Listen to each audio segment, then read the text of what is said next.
Welcome to my video. This Eckogen, design of Strife. I have some words for this event. The design of it is not in any way friendly for new accounts, and it's even aggravating for veterans. It's likely designed this event to destroy our sanity and morale. It's not a bad event, it's a terrible event. You know something is stupidly difficult when I get over 50 handhold requests on my streams. 50 times 2 streams, over 100 requests. Normally I get about 15 to 20 requests per stream, so that's telling. There's a difference between difficult and impossibly difficult. They tried to make something similar to CC and failed badly. Now, I understand they're trying to provide hard content for endgame doctors, but this is not how you go about it.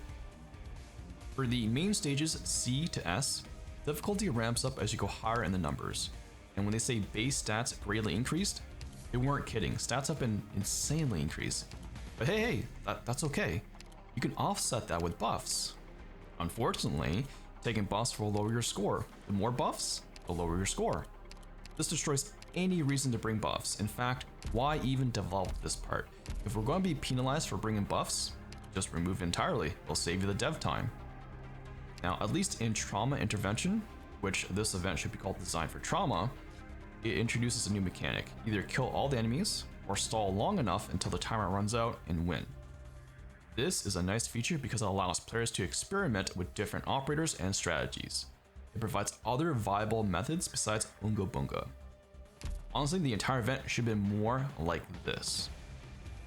The problem with stages like S3 is that the stats are increased so greatly, it doesn't leave much room for anything else besides Leviathan operators. They clearly wanted you to use buffs on S3, but taking buffs is a punishment. The system contradicts itself. Alright, so what could we do to make this event better? Rework the buff system. Think of CC, but reverse it. Instead of being penalized for bringing buffs, categorize the buffs into 3 tiers, similar to CC conditions. Tier 1 buffs add the least amount of points, while Tier 3 adds the most.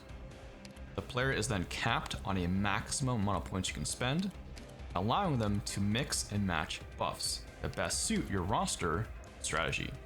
By doing it this way, it creates a meaning to the buff system and becomes an incentive instead of a punishment. Make it something players want to engage with, not disengage from. Some other things they could do is provide some sort of built-in calculator / roadmap that allows players to plan out how much and what stages they are required to complete to obtain certain rewards. For example, Cardigan skin. Cardigan skin is what most players are aiming for, probably. However, not all of them realize that, if you complete all the T stages and everything up to A2, that's enough to obtain the skin.